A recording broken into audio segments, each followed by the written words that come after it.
Aujourd'hui, je viens vous parler de l'huile essentielle du lemongrass, de lemongrass. Bon, ces petites vidéos sont faites pour que je vous raconte, que je vous explique et que j'argumente l'esprit des huiles essentielles. Voilà, l'esprit, hein. Je ne vous parle pas du côté physique, des molécules. Bon. Ceci étant, le lemongrass fait partie de la famille des aldéhydes terpéniques comme la lycée citronnée, l'eucalyptus citronné. Il y a un effet sédatif évident avec l'huile essentielle de lemongrass. Le lemongrass fait partie de la famille des citronnelles. On l'appelle la citronnelle des Indes.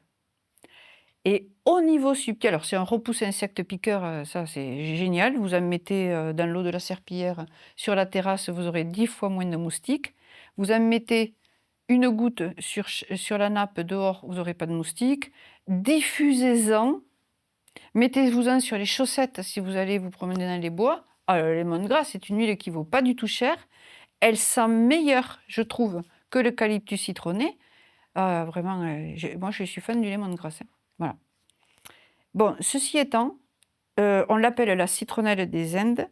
Au niveau énergétique, là c'est pointu, ce que je vais vous dire. Écoutez-moi bien. Au niveau énergétique, le lemongrass, voilà comment il se comporte.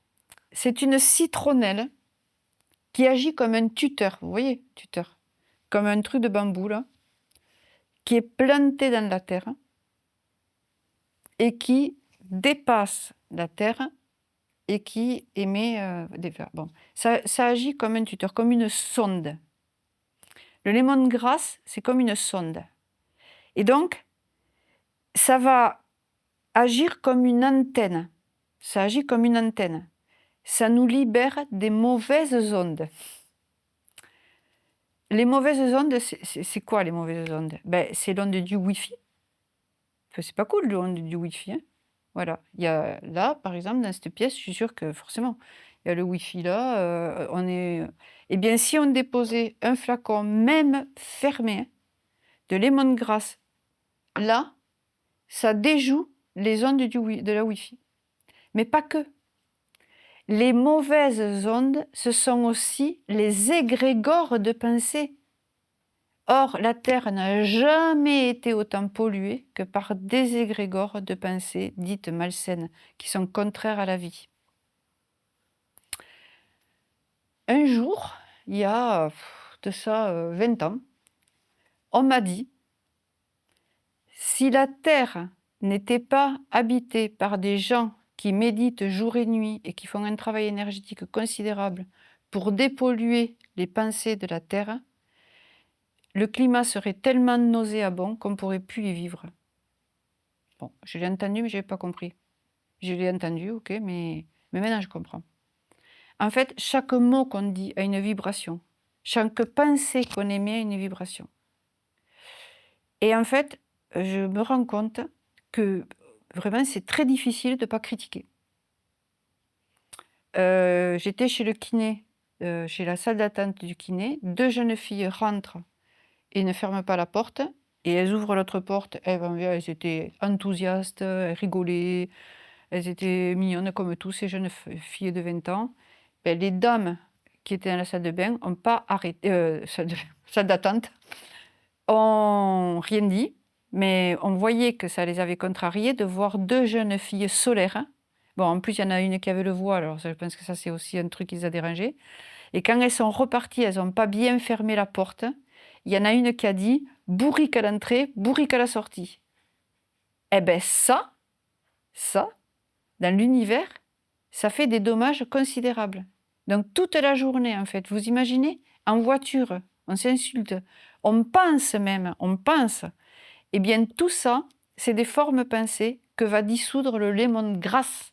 Le lemongrass, il va s'attaquer à ces formes pensées, aux égrégores.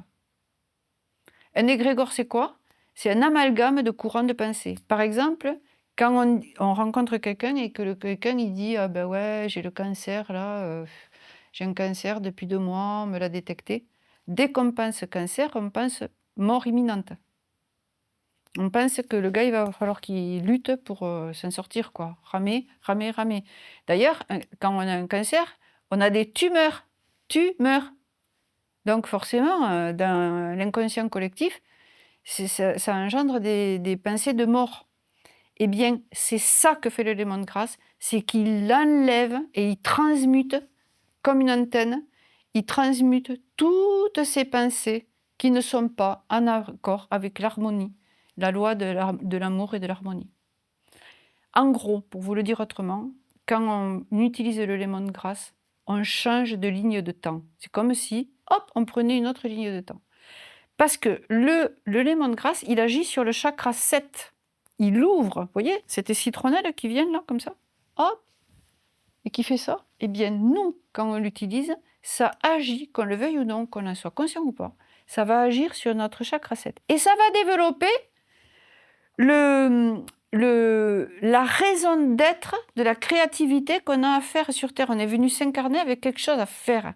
Même si ce truc à faire, c'est faire des sourires toute la journée parce qu'on vend du pain et qu'on le fait bien, c'est tout.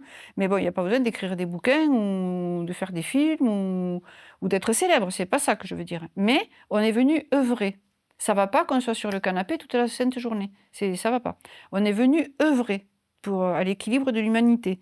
Eh bien, qu'est-ce que ça fait le lémon de grâce? Ça nous inspire, ça nous met des idées dans la tête, ça contribue à laisser s'installer des idées dans la tête qui sont en rapport avec notre être profond, avec notre pleine d'incarnation.